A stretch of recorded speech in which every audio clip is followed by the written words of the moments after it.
Hello, everyone. Hello, how are you? And here we are today. We're going to take a look at interest rates and their impact on our businesses. Okay. So, let's all take out our crystal balls and polish it off and speculate a little while, right? A lot of people like to try and tell you to stop speculating or stop trying to project the future when we really don't know. But we kind of really do, don't we? Trends are out there, history is out there for a reason, and things are circular in our business. They certainly are circular, aren't they? They go around and they come around. Interest rates go up, they come down. Values go up and they come down. Okay. So absolutely, let's do a little speculating. You want to know why I like to speculate? Because I like to be prepared. Okay. I was never really a Girl Scout when I was a kid, but I've learned over the course of time to be prepared. And it's, just prudent to watch out and to kind of foresee the worst possible outcome and be prepared for it. That's all I like to do. Okay. So let's speculate a little bit on what could possibly happen. What are the effects that it will have on your cash flow? Let's talk about that for right now. I don't know if you've already been feeling it, obviously, and you can, scan any huge real estate collaboration group on Facebook, and you'll find dozens and dozens of posts from agents who are not cash flowing right now, right? Because it's slow. So it's going to have a tremendous impact on your cash flow moving forward in the market. Things are going to be a longer pipeline, and you kind of have to anticipate that and do a little bit of adjusting on your budget. So I want you to kind of be prepared for that. One thing I experienced back in the day, okay, this was my first experience with a shifting pipeline and how it affected my cash flow. When we started doing BPOs, and we're going to talk about BPOs and REOs and distressed properties, because it would be prudent of you to start to learn this process if you are not familiar with it. There's a huge learning curve in dealing with distressed homeowners. Okay, it's not the same. So you need to be prepared for what's about to come down our pipeline. And I'm talking 2 years from now, okay? Because I know from experience that this is a long process. It's a long process before they come down the foreclosure pipeline, and before it's lost to foreclosure, and before the bank puts it on the market, and before it's going to be available for resale and to get sold. That alone is a 2-year process at the minimum. Okay. So you have to be realistic in understanding what's going to happen so that you can understand how it's going to affect your cash flow, right? When we started working with when we started working with short sales, okay, it became clear to me, when you start seeing offers roll in on your fax machine and the paper just, your paper costs go up. You look for technologies that are going to avoid the fax machine. I think that's what killed the fax machine, was the last market crash, right? Agents had to quickly figure out how to go digital and create a PDF and work paperless, right? Because let me tell you, when you are dealing with a short sale, you set the price so that you can attract offers, okay? So you can manipulate that price any way you want. The homeowner isn't going to receive any money. They don't care. So when you've got a lot of short sales in your pipeline, it's a long, long pipeline. So that's what I'm saying. It's going to affect your cash flow. All right. So you need to be prepared for that moving forward when you start to work with pre-foreclosures. Okay. Because when you start shifting your gears and you start working in this niche, it's going to take a while, longer than usual, to get that transaction to close. Okay, so you've got to be prepared for that. Okay, so the other impact that I see happening is, of course, it's going to impact inventory, purchasing, spending, and growth all around for everyone, isn't it? I mean, absolutely. We're not just talking about purchasing homes. As interest rates go up, there's a pressure point there, where it's going to become absolutely unaffordable unless the prices start to adjust downward. I mean, I remember the mid 80s, right? Everybody likes to kind of try to compare this market to 2008 and 2009. But let me tell you what, it's more like 1985, to be honest with you. Okay. Because in 1985, I purchased my first home, and my husband at the time was a veteran, and we got VA loan, and we paid 12.5%. Okay. 12.5%. No, I'm not kidding you.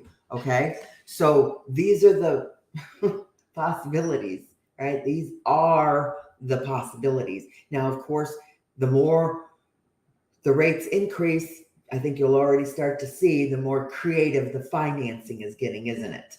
Okay.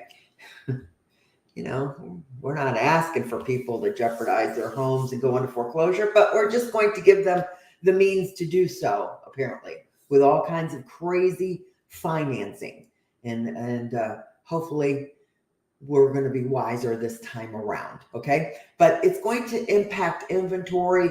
Prices are going to come down. Prices are going to stay stagnant for a while. Inventory is going to be hanging there like just fruit on a tree waiting to be picked, honestly. As sellers get more pressure on them to move on with their lives and do what they're going to do, they're going to drop the price more and more and more as they become more and more motivated. Okay. But spending and growth is going to be conservative. Okay. So be conservative when you're thinking about growing and investing in tools that really aren't going to particularly generate business for you. Okay. That's a big thing that you need to take into consideration. Oops, excuse me. Let me just focus that a little bit. I really want you to be very conscious of the tools that you're using and make sure that you're getting every penny's worth out of them, right? Because even if there's, $12 a month will eat you alive if you're not using that tool. Okay. And don't duplicate tools. Decide what your stake in the ground marketing is going to be and trim your budgets now. Okay. So that's my big point for 2022. Trim your budgets now. Okay. The next thing I want to talk about is how to plan your business needs to change with strategy, structure, and organization. This is kind of what we're talking about right now. I don't want anyone, as you know, I am passionate about helping independent agents, especially those that are just scrappy agents that are destined to have their own brokerage and want to make their own decisions and calls.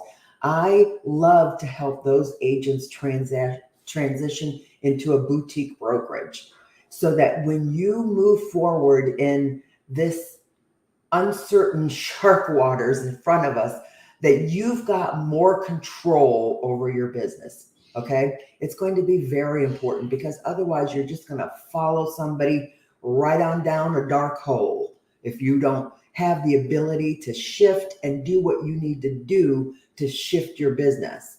And you can only do that if you are a broker and you're in control of your brand, your message, the platform, the model, the business model that you want to make. Those are all decisions that you have moving forward that you have, that are going to impact your business if you don't have control over them. Okay. So, your CRM, let's talk about your CRM. You know what I mean? I hate to say this because I know there's brokers in here that offer CRMs to their agents, but you need to get your own CRM if you haven't already. Okay. These are things that are going to be with you your entire career. Okay. These are your stake in the ground marketing tools that are going to be the platform for your business. Okay. You can't be tied to somebody else for eternity. So you might as well rip that Band-Aid off quickly. Okay. You know what I mean? Thank you, Jake. Jake just brought me some coffee. How nice of him, huh? So I'm really going to get passionate about this because we're going into it. You need to start that education process now. I've been telling you, or I put the poll out there, and that's obviously the direction where everyone is focusing on bank foreclosures, distressed properties, REOs, and BPOs. So on November 14th, I'm going to do another mini workshop.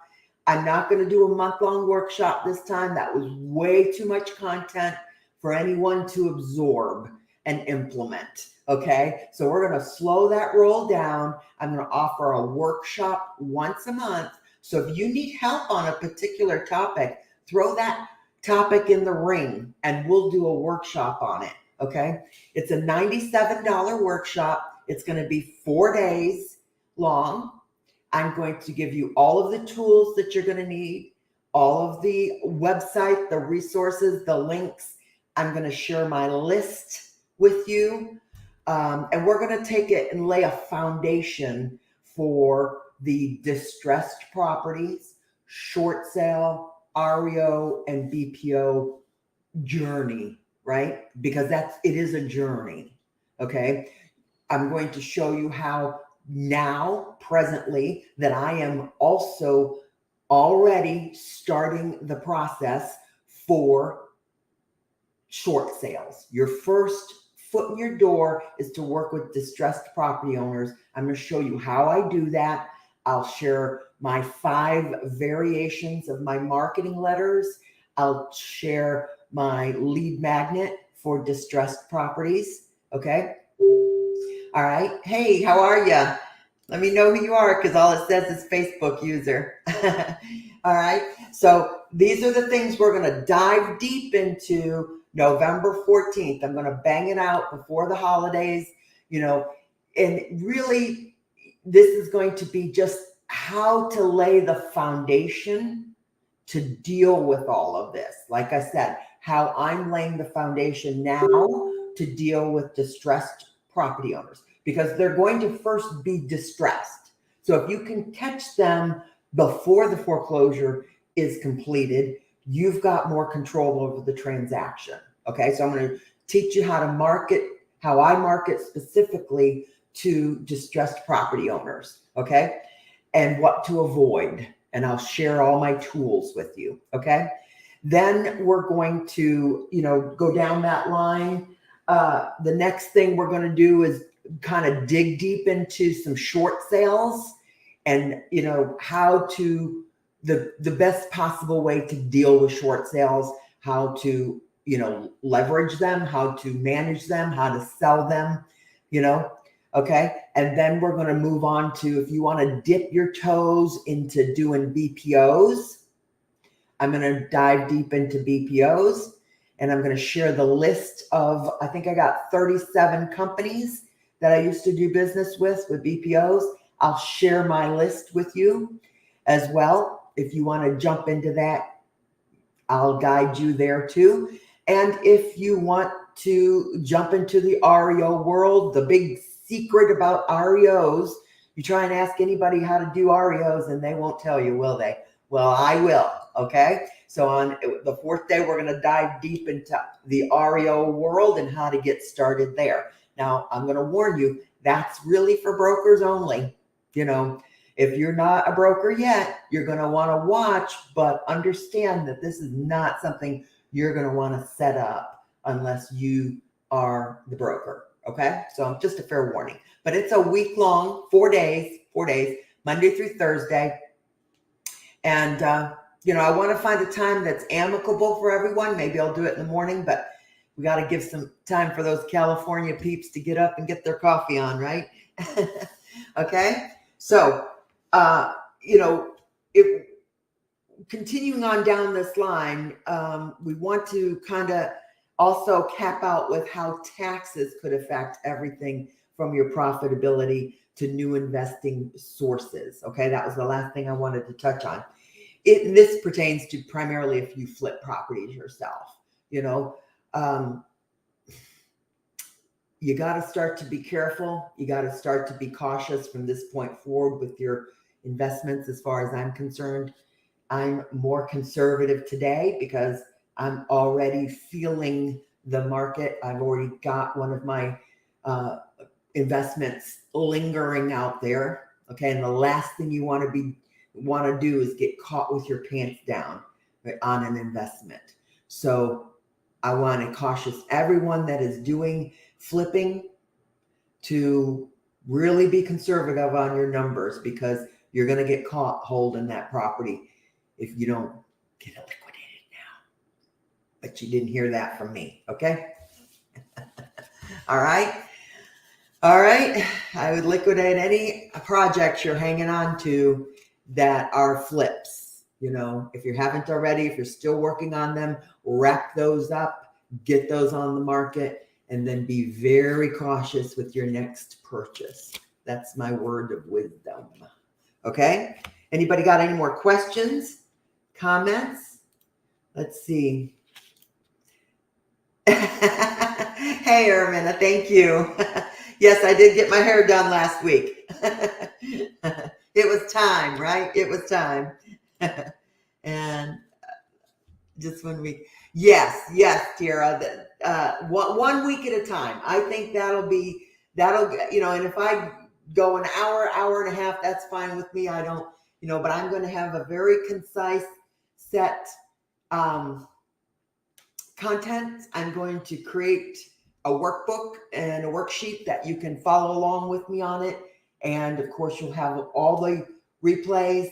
And if I'm going to give you all my resources, like I said, I'm going to share my list of companies with, and give you the resources that you need to really get started and where to get started. I'll give you my sample resume. Because let me tell you what, this is how I got started. And I think I've shared this story before. And it's just so indicative of how to do things, really. Just jump in. The water is warm. You know, you can't wait till things are perfect, right? You just got to move forward. So I got an email, you know, this is probably it's going to be 2007, 2008, you know, just as the market was starting to crash. Email marketing. I got an email. We didn't have Facebook back then like we do today, right? So communication and collaboration was very limited. But I got an email, and you know, back then we went to seminars, right? Physically went to a seminar. That's how we had to get our education, or a website that we could read blogs on. But essentially, I got an email for $47 to get an audio recording of a seminar, get a sample resume, and get a list. Now, back then it was 100, where maybe 70% were valid. And I've dwindled that down now to about 35, like I said. Okay. So that's what I got for $47. I didn't get any help. I didn't get any information, you know, but I just ponied up and moved forward. Okay. So that's going to be a lot of what it's going to take to get going with this. And you're going to want to make sure that you're prepared. There were some things that I was not prepared for that I can absolutely prepare you for. Okay. So there's that. You know, it's going to be good information. I think if you've sat through some training with me, you know that I'm a no BS coach trainer. I'm going to just open up and give you everything I got. I don't put fluff in there. You know, I'm going to tell it to you like it is, don't I? Okay. So I hope you enjoyed my coaching, my training, and the last workshop. Like I said, I'm going to do one workshop per month. So if that's the kind of training you want to plug into, you will have that available. $97 once a month, no commitment. Sign up if you want, don't sign if you don't want. Catch the next topic. I think in December, I'm going to dive deeper into property management, because I think if you are an independent brokerage, property management is really going to be imperative for your business. And I'll show you exactly how I do that. And I've got the tools that'll just make your life easy, right? Because I'm about easy. I'm all about easy. I'm all about the tools that are going to keep it so personalized for you that they're going to feel like they get your undivided attention, but yet you're very automated. But but I don't do a whole lot of automation in terms of drip email campaigns and that kind of stuff, do I? Right? Okay. Property management. Yes, property management. I will tell you that property management is probably the one thing that really kept us in business during the last recession, the Great Recession. I'm going to tell you that with all honesty, because that creates a residual income for your business that is not tied to buying or selling with a client. Okay. So that's going to keep, the doors open. That's what keeps your four walls up in a brokerage, right? That's what keeps food on the table. Okay. And that's the reality of the situation. So I think it's imperative, for boutique brokerage owners to open a, you just have to dabble in property management to really have a good foundation of a couple of $2,000 or $3,000. You know what I mean? You don't have to have a huge inventory if that overwhelms you. You can start, well, everybody starts with one, don't they? But 20, 30, I have managed close to 100 doors, and that can get a little hairy. You need a team to do that. But a good 20, 30 doors is a good, comfortable residual income for you. Okay. So I want you to think about that, because I want you to do something different next year with your business. Okay. All right. Can't be the same as it was this year. You've got to do something different with your business. So give yourself a promotion. All right. I'm going to let you go. Thanks for hanging with me today. Who's this? Let's see what we got here. Good. All right. Property management is absolutely a great foundation. And that gives you foundation and the ability to layer up and do other things. We did property management. We did the BPOs. Those were streams of income that, fed us. The REO listings, those were listings, it sounds all good, REOs, but let me tell you what, I'll be honest with you, it's a go big or go home opportunity. Okay. Just so you know, I'm not going to bullshit you. If you want to do REOs, it's a go big or go home opportunity. All right. So you can't just do one or two. You can't just dabble one or two unless you're dealing with your local banks. Okay. Just so you know, I want everybody to, if they're going to invest in that training, I want them to really want a good insight, right? Insight as to what would be in front of them if that was a direction they wanted to take their business. Okay. All right. I'll let you go. Talk to you later. Bye-bye.